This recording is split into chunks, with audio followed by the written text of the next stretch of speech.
الرحمن الرحيم نحمده ونصلي على رسوله الكريم أما بعد فقد قال الله سبحانه وتعالى في القرآن المجيد والفرقان الحميد فأعوذ بالله من الشيطان الرجيم بسم الله الرحمن الرحيم واعتصموا بحبل الله جميعا ولا تفرقوا صدق الله العظيم سبحان ربك رب العزة عما يصفون وسلام على المرسلين والحمد لله رب العالمين اللهم صل على سيدنا محمد وعلى آل سيدنا محمد وبارك وسلم. عزیزان گرامی قدر، واجب الاحترام بزرگوں اور میرے دینی اور ایمانی بھائیوں، السلام علیکم ورحمۃ اللہ وبرکاتہ. میرے عزیزوں اور دوستوں، اللہ رب العزت کو اجتماعیت پسند ہے، اتحاد پسند ہے. جب مسلمانوں کے درمیان میں اجتماعیت پیدا ہو جاتی ہے، اتحاد قائم ہو جاتا ہے اور سب ایک نقشے پر آ جاتے ہیں، تو یہ کام اللہ کو بہت پسند آتا ہے. اور اللہ فرماتا ہے کہ میری مدد اجتماعیت کے ساتھ ہے. انتشار، ٹکراؤ، بٹ جانا، گروہ بندی کر لینا، ٹکڑے ٹکڑے ہو جانا، یہ کام اللہ کو بالکل پسند نہیں ہے. اور یوں کہہ لیجئے کہ یہ اللہ کو ناراض کرنے والی چیز ہے. جب مسلمان ایک ہو جاتے ہیں تو اللہ بہت خوش ہوتا ہے اور ان لوگوں سے راضی ہو جاتا ہے. اللہ رب العزت نے ہمیں جو اعمال دیے، جو عبادات دی ہیں، ان کے اندر بھی اجتماعیت کو اہمیت دی گئی ہے. بس چنانچہ سب سے بڑی عبادتوں میں وہ ہے نماز. سب سے بڑا عمل، اللہ کے نزدیک سب سے پسندیدہ کام نماز. آپ دیکھیے کہ اللہ رب العزت نے ہمارے اوپر بالغ ہونے کے بعد سے لے کر مرنے تک دن بھر میں 5 نمازیں فرض کی ہیں. اور ان 5 نمازوں میں جو چیز لازم ہوتی ہے ان کی صحیح ادائیگی کے لیے، وہ چیز ہے جماعت، کہ یہ نمازیں جماعت کے ساتھ پڑھی جائیں گی. ان کے علاوہ جو نوافل ہیں، سنتیں ہیں، ان نمازوں کو آپ اپنے اپنے طور پر، انفرادی طور پر اپنی اپنی تنہا پڑھیے. لیکن چونکہ یہ 5 نمازیں فرض کر دی گئی مسلمانوں پر، اب ان 5 نمازوں کو جماعت کے ساتھ ادا کرنا ہے. اور جماعت کے ساتھ بھی اس طرح سے ادا کرنا ہے کہ جتنی بڑی جماعت ہوگی اتنا ثواب زیادہ ہوگا. یہ تو روزمرہ کا معاملہ، صبح سے لے کر شام تک کا. اب اسی کے ساتھ ساتھ ایک اہتمام اور وہ ہفتے میں کروایا گیا کہ جمعہ کا دن، اور جمعہ کے دن کی الگ سے فضیلت وارد ہوئی. قرآن میں الگ سے جمعہ کا تذکرہ آیا، صلاۃ الجمعہ. اور پھر جمعہ کی نماز کے اندر بھی جو چیز لازم یا جو چیز شرط ہے وہ ہے جماعت. اگر آپ جماعت سے نہیں ہیں اور جماعت کی کوئی شکل نہیں بن پا رہی ہے تو پھر جمعہ نہیں ہوگا. اگر کسی کا جماعت کے ساتھ جمعہ چھوٹ جائے تو وہ کیا کرتا ہے، اس کو کیا حکم ہے، وہ کیا کرے گا، اس دن کی ظہر پڑے گا. جمعہ گیا آپ کے ہاتھ سے. جمعے کے لیے شرط ہے جماعت. اور جمعے کی جماعت کا بھی یہ حکم ہے فضیلت کے اعتبار سے کہ جتنی بڑی جماعت ہوگی اتنا ثواب زیادہ ہوگا. پتہ کیا چلا کہ یہاں پر بھی اجتماعیت اللہ کو پسند ہے. گویا کہ اللہ رب العزت مسلمانوں کے جمع ہونے کو بہت پسند کرتا ہے، اور یہ اللہ کو راضی کرنے والا کام. تو پوری نماز میں اور فرض نمازوں میں شرط لگا دی گئی جماعت کی. اسی لیے ہم دیکھتے ہیں کہ اب اس جماعت کا اہتمام دیکھیے کیسے ہوتا ہے. اس جماعت کے لیے مستقل طور پر پکارا جاتا ہے، دعوت دی جاتی ہے، بلایا جاتا ہے. اذان کا نظام ہے نا، کہ ہر فرض نماز سے پہلے اذان ضروری ہے. اذان ہوگی، اور اذان کیا ہے، متنبع کرنا، آگاہ کرنا، یاد دلانا کہ نماز کا وقت ہو گیا، فجر کی نماز کا وقت ہو گیا، ظہر کا وقت ہو گیا، عصر کا وقت ہو گیا، مغرب کا وقت ہو گیا، عشاء کا وقت ہو گیا. سارے مسلمان اپنی مصروفیات کو چھوڑیں اور اللہ کے دربار میں حاضر ہو جائیں، نماز میں حاضر ہو جائیں. مستقل طور پر اذان دی جاتی ہے. اس کے بعد بھی ایک اور اہتمام کہ بھائی چلیے ٹھیک ہے، آپ گھر سے آ گئے، آپ نے نماز کے لیے اپنے آپ کو تیار کر لیا، آپ نے غسل کر لیا، آپ نے وضو کر لیا، آپ نے پاک صاف کپڑے پہن لیے، آپ نے خوشبو لگا لی، آپ نے تیاری کر لی. لیکن اب عین وہ عمل، جماعت کا عمل، اب اس جماعت کے عمل کے لیے پھر دوبارہ دعوت، پھر تکبیر کہی جا رہی ہے، پھر ایک دفعہ پھر متوجہ کیا جا رہا ہے کہ بھیا اب آ جاؤ، اب اقام الصلاۃ، نماز قائم ہو. جماعت جو ہے جماعت قائم کی جا رہی ہے، اس کے لیے پھر تکبیر. کتنا اہتمام. مقصود کیا ہے؟ مقصود ہے اجتماعیت. کہ مسلمانوں کا اجتماع ہو رہا ہے، مسلمان اکٹھے ہو رہے ہیں، یہ اللہ کو بہت پسند ہے۔ اور پھر دیکھیے آپ زکوٰۃ جو ہے، زکوٰۃ کے اندر بھی جو پسند کیا گیا وہ اجتماعی نظام کو پسند کیا گیا کہ مسلمان اپنی زکوٰۃ کو اکٹھا کریں، ایک اجتماعی نظام بنائیں، مسجد کے اعتبار سے ہو، محلے کے اعتبار سے ہو، حلقے کے اعتبار سے ہو، ہے نا، یا شہر کے اعتبار سے ہو، یا ضلع کے اعتبار سے ہو، جو بھی ترتیب آسان ہو سکتی ہے، مسلمان اپنی زکوٰۃ کو ایک جگہ جمع کریں اور پھر اجتماعی طور پر اپنی اس زکوٰۃ کو مستحقین تک پہنچائیں، تو اس کی برکت سے ایک بڑا کام وجود میں آئے گا۔ تو زکوٰۃ میں بھی اجتماعیت کو پسند فرمایا گیا، فرمایا کہ انفرادی طور پر زکوٰۃ تو دے سکتے ہیں، لیکن جو اجتماعی طور پر زکوٰۃ ادا ہوگی اس کے اثرات اور اس کے فوائد بہت زیادہ ہیں انفرادی طور پر ادا کرنے سے۔ حج آپ دیکھ لیجئے کہ کتنا بڑا اجتماعی عمل ہے، کتنا بڑا اجتماعی عمل ہے کہ سال میں ایک دفعہ اللہ رب العزت کونے کونے سے، دور دراز علاقوں سے، الگ الگ ملکوں سے، زبانیں الگ ہیں، ہے نا، وہاں کا کلچر الگ ہے، وہاں کا مزاج الگ ہے، وہاں کا رنگ الگ ہے، لیکن دنیا بھر کے مسلمان ذی الحج کے مہینے میں، حج کی تاریخوں میں مکۃ المکرمہ میں جمع ہوتے ہیں، مینا میں، عرفات میں، مزدلفہ میں، یہ مشاعر حرم اور یہ حج کے وہ مقامات جہاں حج کے ارکان ادا ہوتے ہیں، دنیا بھر کے مسلمانوں کا ایک اجتماع، سب سے بڑا اجتماع، لاکھوں کی تعداد میں مسلمان کتنی خوبصورت انداز میں جمع ہوتے ہیں، کتنا بہترین اور خوشنما منظر ہوتا ہے، لاکھوں کی تعداد میں لوگ، کوئی بدنظمی نہیں ہوتی، کوئی افراتفری نہیں ہوتی، کوئی بھگدڑ نہیں ہوتی، کوئی کسی کو کسی سے خطرہ یا نقصان نہیں ہوتا، کوئی فرق یا کوئی تفریق نہیں ہوتی، ہے نا، سارے مسلمان ایک جگہ جمع، اللہ بہت خوش ہوتا ہے۔ اور اس میں بھی خاص طور سے یوم العرفہ کے دن، جب عرفے کا دن ہوتا ہے، جب 9 ذی الحجہ ہوتی ہے، اور 9 ذی الحجہ کو تمام حاجی حضرات میدان عرفہ میں وقوف عرفہ کرتے ہیں، جبل رحمت کے ارد گرد اس پورے میدان کے اندر سفید پوش احرام کے اندر حاجی اللہ کے حضور حاضر ہوتا ہے، اللہ کو یاد کرتا ہے، کوئی نماز میں مصروف ہے تو کوئی دعا میں مصروف ہے، تو کوئی ذکر میں مصروف ہے، تو کوئی تلاوت میں مصروف ہے، کوئی اپنے اللہ کو راضی کر رہا ہے، کوئی اپنی حاجت کا سوال کر رہا ہے۔ کتنا اللہ خوش ہوتا ہے، دنیا بھر کے مسلمان، کتنا زبردست اجتماع، کتنا زبردست سنگم اللہ کو پسند ہے۔ سال میں ایک دفعہ اللہ تمام مسلمانوں کو، الگ الگ علاقے کے مسلمانوں کو وہ جمع پسند فرماتا ہے، اجتماعیت شامل ہے، اجتماعیت کو پیش نظر رکھا گیا۔ تو یہ جو عبادات ہیں، عبادات کی روح بھی اجتماعیت ہے، عبادات کی ایک روح تو تقویٰ ہے کہ ان عبادتوں کے ذریعے سے، ان کی برکت سے انسان کے اندر تقویٰ ہے نا، اور تقوی کا تعلق خود اس کی ذات سے، تقویٰ آ جاتا ہے جس کے اندر، وہ خود اس سے فائدہ اس کو پہنچتا ہے یا اس سے فائدہ اٹھاتا ہے۔ لیکن ایک سماجی طور پر بھی اس عبادت کا ایک فائدہ ہے، اور وہ ہے اجتماعیت، کہ مسلمان مجتمع ہو گئے۔ آپ سوچیں نا کتنا زبردست نظام ہے، کسی کو بلانے کی ضرورت نہیں، کسی کو کہنے کی ضرورت نہیں، بس مؤذن صاحب جو ہے مسجد سے اللہ اکبر کی صدا بلند کر دیتے ہیں، سب اپنا کام کاج چھوڑ کے حاضر ہو گئے، ہے نا، امام صاحب بھی آ گئے، ہے نا، اور ایک ڈاکٹر صاحب بھی آ گئے، انجینئر صاحب بھی آ گئے، ایک تاجر صاحب بھی آ گئے، ایک کاشتکار بھی آ گئے، ایک وکیل صاحب بھی آ گئے، سارے پیشے کے لوگ مسلمان جمع ہو گئے۔ اس درمیان میں کوئی مسئلہ پیش آ گئے، سب ایک جگہ بیٹھے اور فوراً اس مسئلے کا حل، کہیں کسی کے دروازے پہ جانے کی ضرورت نہیں، کہیں کسی کو اکٹھا کرنے کی، کسی کو چائے کی دعوت دینے کی ضرورت نہیں، خود بخود اللہ نے نظام بنا دیا۔ اسی بیچ کوئی حالات کا شکار ہوا، کوئی شخص آ گیا، کوئی حاجت مند آ گیا، اور کتنی خاموشی کے ساتھ، کتنے آسان طریقے سے اس کی حاجت پوری کرنے کا ایک نظام بنا۔ لاؤ بھائی، یہ ہم 1000 روپے دیتے ہیں، یہ ہم 500 روپے دیتے ہیں، یہ ہم 100 روپے دیتے ہیں، یہ ہم 200 روپے دیتے ہیں، کتنی بڑی مدد، کوئی کچھ بھی نہیں لگ رہا۔ تو یہ اجتماعیت کا جو فائدہ ہوتا ہے، یہ پسند تو اللہ کو ہے۔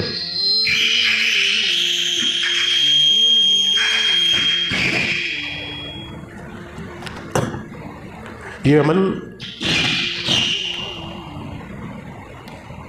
عمل پسند تو اللہ رب العزت کو ہے، لیکن اس کا جو فائدہ ہے، اس کا جو نفع ہوتا ہے، وہ لوگوں کو ہوتا ہے، وہ اس معاشرے کو ہوتا ہے، وہ تمام انسانوں کو اس سے فائدہ پہنچتا ہے۔ اسی لیے فرمایا گیا کہ اللہ کو سب سے زیادہ پسند جو ہے وہ مسلمانوں کی اجتماعیت۔ اب آپ دیکھیے کہ اللہ کی مدد کا جو وعدہ ہے وہ بھی اجتماعیت کے ساتھ ہے۔ اللہ رب العزت فرماتے ہیں کہ اللہ کی مدد جو ہے وہ جماعت کے ساتھ ہے، اجتماعیت کے ساتھ ہے، انتشار اور ٹکراؤ اور تفریقہ بازی کے ساتھ نہیں ہے۔ اب یہ اجتماعیت قائم کرنے کا جو اصول ہے وہ کیا ہوگا، اس کی بنیاد کیا ہوگی؟ تو فرمایا گیا کہ اس کی بنیاد ہے کلمہ توحید لا الہ الا اللہ، کہ اس کلمے کی برکت پر، اس کلمے کی بنیاد پر اجتماعیت قائم ہوگی۔ جو یہ کلمہ پڑھ لے، جس کی زبان سے یہ کلمہ ادا ہو جائے، اسے اپنا جانیے، اسے اپنا سمجھیے، اس کے ہمدرد اور اس کے خیرخواہ بن جائیے، اس کے ہاتھ کو پکڑ کر ایک سرکل، ایک چین بنا لیجئے، ایک مضبوط کڑی میں جڑ جائیے، ایک مضبوط کڑی بن کر اس چین کو مضبوط کر دیجیے۔ تو اجتماعیت کی جو بنیاد ہے وہ ہے کلمے پر، لا الہ الا اللہ۔ اور یہ کلمہ اللہ رب العزت نے تمام نبیوں کو دیا، جتنے بھی نبی حضرت آدم علیہ السلام سے لے کر محمد الرسول اللہ تک اس دنیا میں اس روح زمین پر تشریف لائے، تمام انبیاء علیہم الصلاۃ والسلام اسی کلمے کو لے کر۔ وہ کیا تھا کہ لا الہ الا اللہ۔ یہ کلمہ ایک امت بناتا ہے، اور یہ کلمے کی بنیاد پر لوگوں کے اندر اجتماعیت آتی ہے، لوگ ایک جگہ جمع ہوتے ہیں۔ اب یہ کلمہ جس نے بھی پڑھا، وہ کوئی سی بھی زبان بولنے والا ہو، کسی بھی علاقے میں رہنے والا ہو، کسی بھی خطے میں رہنے والا ہو، کسی بھی ملک میں رہنے والا ہو، وہ اس کلمے کی بنیاد پر دوسرے کلمہ گو شخص کا بھائی ہے۔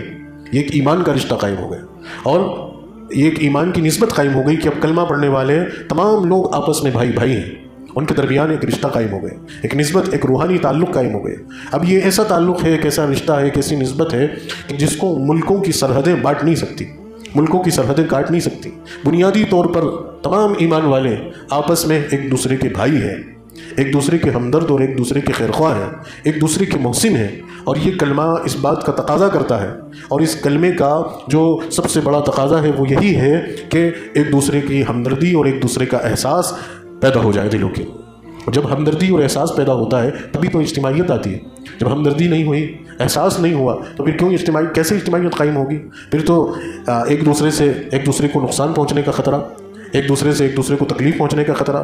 تو اجتماعیت جو پیدا کرتی ہے وہ ہمدردی پیدا کرتی ہے، خیرخواہی پیدا کرتی ہے۔ اسی لیے نبی کریم صلی اللہ علیہ وسلم کی محنت سے اور آپ کی کوشش سے جو معاشرہ تشکیل پایا تھا مدینہ منورہ کا، وہ بہترین معاشرہ، اس کے اندر سب سے زیادہ جو چیز پائی جاتی تھی وہ ہمدردی اور خیرخواہی پائی جاتی۔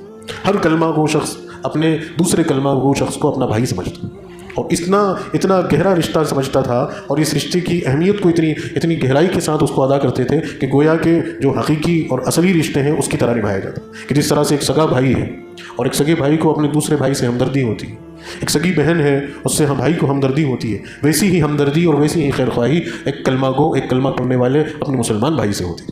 یہ احساس ہے، اور ایمان انسان کے اندر احساس بیدار کرتا ہے، ایک فکر پیدا کرتا ہے، ہمدردی پیدا کرتا ہے۔ اسی لیے تو صحابہ کرام ایک دوسرے پر قربان تھے، ایک دوسرے پہ نثار تھے، اپنے اوپر اپنے دوسرے بھائیوں کو ترجیح دے دیا کرتے تھے، ان کے خیرخواہ اور ان کے محسن ہوتے تھے، ان کی ہمدردی ان کے اندر ہوتی تھی۔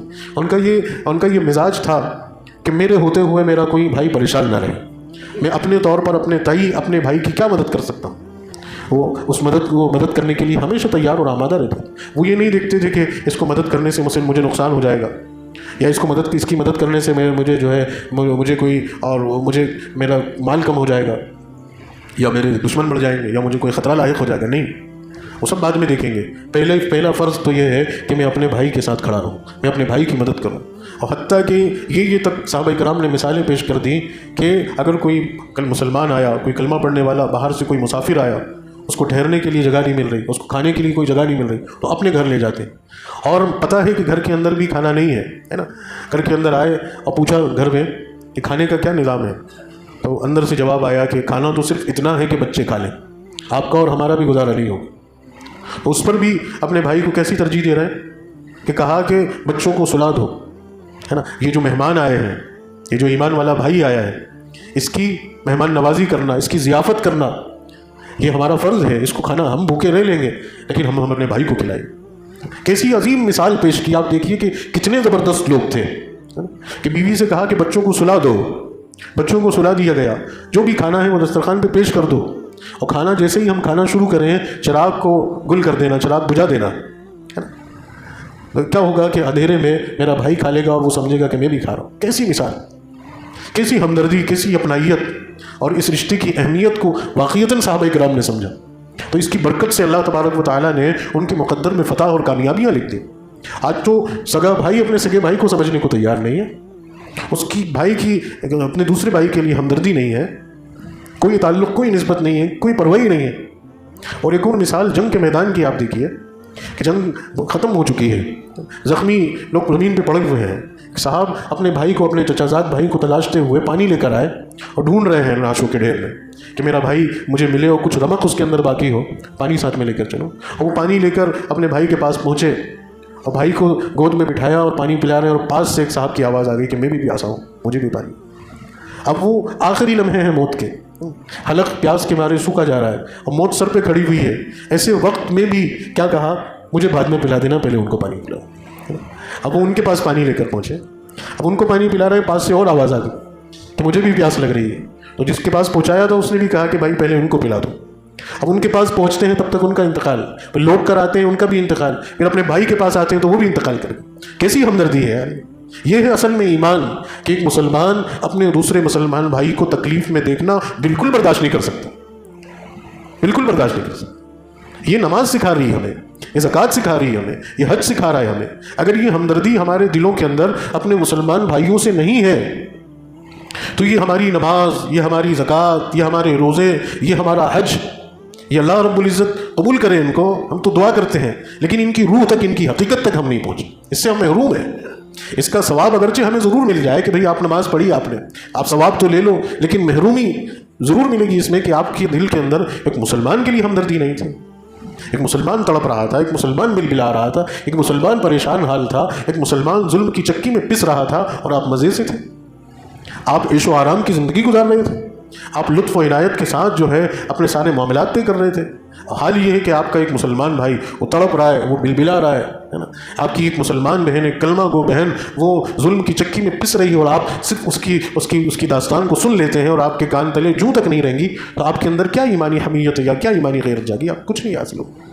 اصل تو یہ ہے کہ ان اعمال کے ساتھ ساتھ ہمارے اندر کلمہ گو مسلمان بھائیوں کی ہمدردی اور ان کے لیے احساس پیدا ہو۔ جب اپنوں کے لیے یہ احساس اور ہمدردی پیدا ہوگی تب تو ہم دور کی سوچ پائیں گے، تب تو ہم غیروں کے ہمدرد بنیں گے۔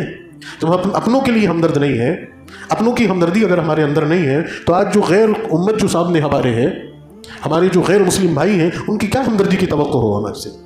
کیا ہمدردی ہم ان سے دکھا پائیں گے؟ یہ جو مبارک دین، جو دین ہی سب سے بڑی انسانیت کے لیے ہمدردی ہے، سب سے بڑی خیر خواہی ہے، اس دین کو ہم ان تک کیسے پہنچا پائیں گے؟ آج جو ہم لوگ اس دعوت سے محروم ہیں، ایک مسلمان اس بات کا بھی خوگر ہے یا علم بردار ہے یا اس بات کا بھی ذمہ دار ہے کہ یہ جو مبارک دین اسے ملا ہے، اس دین کو وہ غیروں تک پہنچائے، اپنی زبان سے پہنچائے، اپنے کردار سے پہنچائے، اپنے اخلاق سے پہنچائے، اپنے اعمال سے پہنچائے، اپنے فن، اپنے ہنر سے پہنچائے، اپنے علم سے پہنچائے، جو بھی ذریعہ یا جو بھی سورس اس کو اللہ نے دیا ہے، وہ اس کو استعمال کر کے اس دین کا داعی بنے، اس دین کو دوسرے لوگوں تک منتقل کرنے کا ایک ذریعہ بنے۔ لیکن آج دیکھیے کتنی بڑی محرومی کی بات ہے۔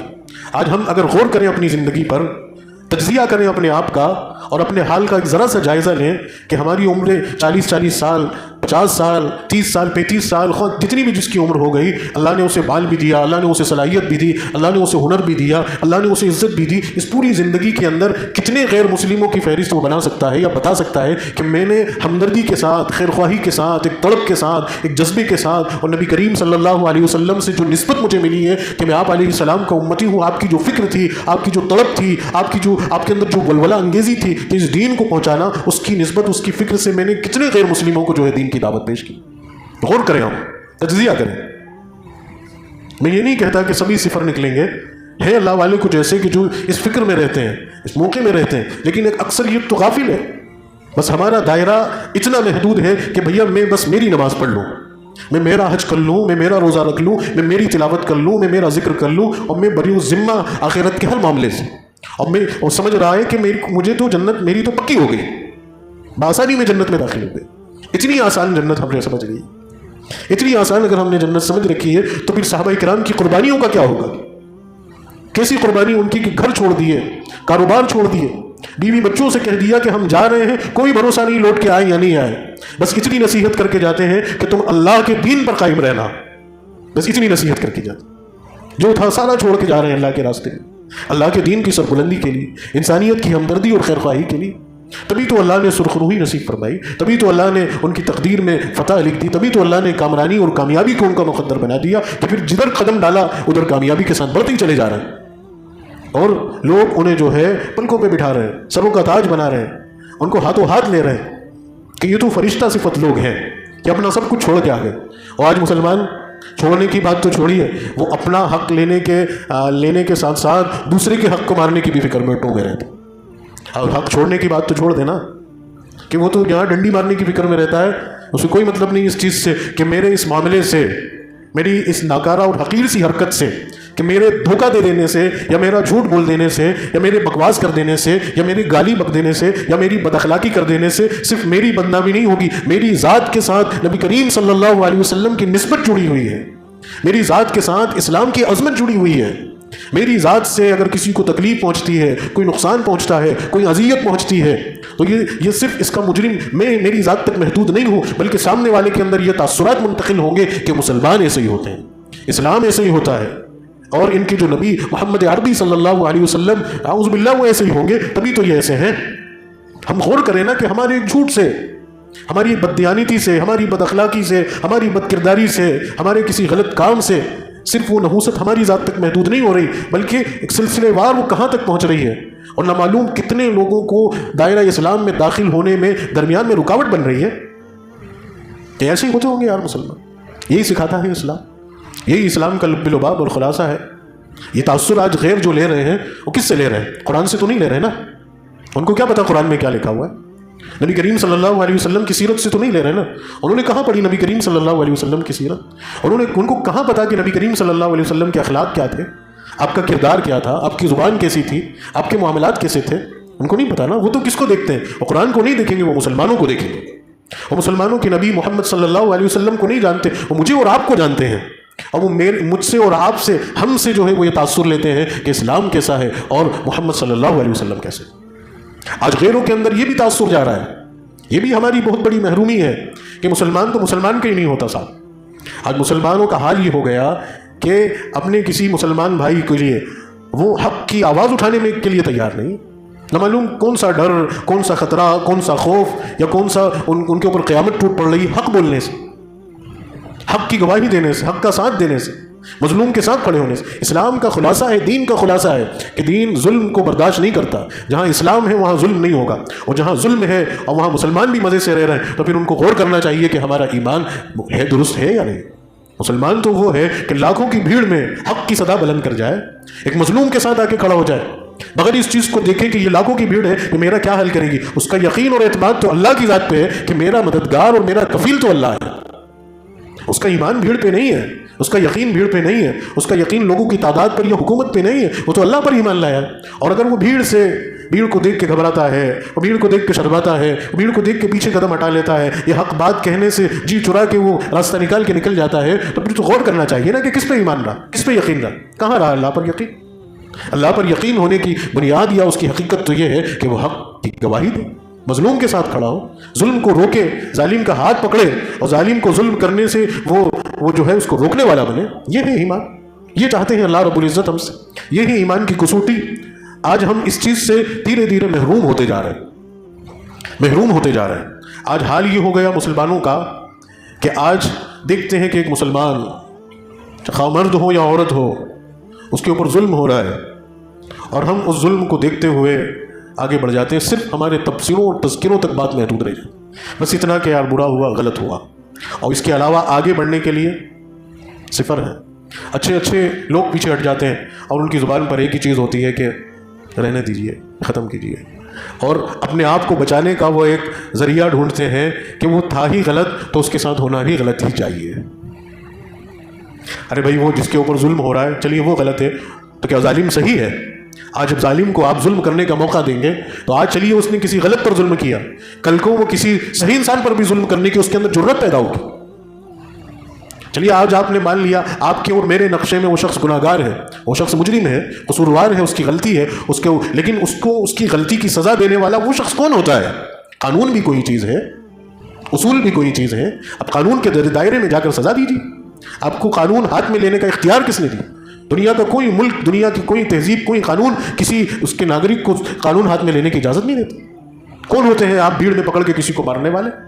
کون ہوتے ہیں آپ گنڈوں کی بھیڑ لگا کے یا مجمع اکٹھا کر کے کسی کے خلاف بکواس کرنے والے؟ بھئی عدلیہ ہے، عدالتیں ہیں، پولیس ہے، آپ مقدمہ دائر کیجئے، آپ پولیس کو انفارم کیجئے، پولیس آئے گی، وہ اس کو گرفتار کرے گی، کورٹ میں اس کا کیس چلے گا اور وہ کورٹ اس کو جو سزا دے گی وہ سراخوں پر۔ لیکن آپ آن دا اسپاٹ اس چیز کا فیصلہ کرنے والے کون ہو گئے؟ یہ ظالم ہے، اور اس ظلم کو ہم ہوتا ہوا دیکھ کر برداشت کر رہے ہیں۔ اب اس ظلم کی انتہا یہ ہو گئی کہ اب یہ ظلم، یہ ظالم کے ہاتھ، یہ مت سمجھیے کہ صرف گناہگاروں تک محدود ہیں، یہ ظالم کے ہاتھ میں اتنی وسعت ہو گئی کہ اب یہ نیکوکاروں کے بھی گریبان پکڑنا اس نے شروع کر دیا۔ یہ کس نے یہ ظالم کو پروان کس نے چڑھایا؟ یہ ظالم کے اندر یہ جرت کہاں سے آئی؟ یہ ظالم کے اندر اس طریقے سے ظلم کرنے کی اس کے اندر جرت کس نے پیدا؟ یہ ہماری خاموشی نے پیدا کی، یہ ہماری چپی ساتھ لینے نے پیدا کی۔ یہ نہیں جانتا یہ ہماری کون سی دینداری ہے یہ کہ خاموش ہو جاؤ، ظلم کے خلاف آواز مت بلند کرو۔ نہ معلوم، مجھے نہیں معلوم یہ کون سی یہ دینداری ہے ہماری، ہم کون سا اسلام فالو کر رہے ہیں۔ قرآن نے تو کہیں نہیں کہا کہ کسی کے اوپر ظلم ہو رہا ہے اور تم خاموش کھڑے رہو، ایک ظالم دندناتے پھر رہا ہے اور تم چپی سادے ہوئے ہو۔ قرآن تو اس بات کا اعلان اور بنیاد بیان کر رہا ہے، وَتَوَاصَوْا بِالصَّبْرِ وَتَوَاصَوْا بِالْحَقِّ، کہ صبر کی بھی وصیت کرو اور حق کی بھی وصیت کرو۔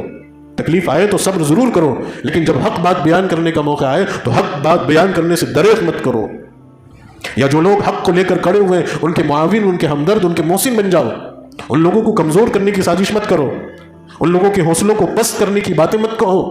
جو آگے بڑھ رہے ہیں، جو کام کر رہے ہیں، جو مظلوم کو انصاف دلانے کی روایت قائم کر رہے ہیں، جو ظالم کو سبق سکھانے کے لیے اپنی جان ہتھیلی پہ لے کر آگے آ جاتے ہیں، تمہارے اندر اگر ہمت نہیں ہے، بزدلی تمہارے اندر گھر کر گئی ہے، تو کم از کم ان لوگوں کی ہمتوں کو پستہ تو مت کرو، ان کو کمزور تو مت کرو، ان کو توڑنے کی، ان کو روکنے کی سازشیں تو پیچھے پیچھے مت کرو۔ ہم آگے نکل کے نہیں آ سکتے، چہرہ نہیں بن سکتے، ہم ظالم کے سامنے کھڑے نہیں ہوتے، تو ایسے خیرخواہوں کے لیے، ایسے جرت مند لوگوں کے لیے جو صرف چند ہی ہیں قوم کے اندر، آپ مجھے بتاؤ کہ حق کی آواز اٹھانے کے لیے کون اپنی جان ہتھیلی پہ لے کے آگے آئے گا اس ٹائم پہ، اس وقت میں؟ اچھے لوگ پیچھے ہو گئے، خیرخواہی میں مشورہ دیتے ہیں کہ مت کرو۔ کوئی آگے آتا ہے، کوئی کام کرتا ہے، کوئی مظلوم کو انصاف دلانے کی بات کرتا ہے، کوئی ظالم کو سبق سکھانے کا کام کرتا ہے، تو ہم سب کی ذمہ داری کہ بھیا حکمتاً مصلحتاً، یا ہمارا ایمان ہمیں اتنی اجازت دے رہا کہ ہم آپ کے ساتھ کریں، آپ کے سپورٹ میں، ہم سے جو بنے گا ہم کرتے ہیں۔ ہر چیز درکار ہوتی ہے، ہر چیز کا ایک وقت اور ہر چیز کا ایک تقاضا ہوتا ہے، یہ سرے سے ہمارے اندر سے ختم ہو گئی۔ اس کا نتیجہ یہ ہوا کہ مسلمان آج اس ملک کے اندر سب سے مظلوم کمیونٹی ہے، اتنی مظلوم کمیونٹی ہے کہ پورے ملک کی سیاست جو ہو رہی ہے وہ مسلمانوں پہ ہی ہو رہی ہے۔ اگر مسلمانوں کا چیپٹر کلوز کر دیا جائے، ہے نا، مسلمانوں کو بیچ سے ہٹا دیا جائے، تو اس ملک کی سیاست ہی رک جائے۔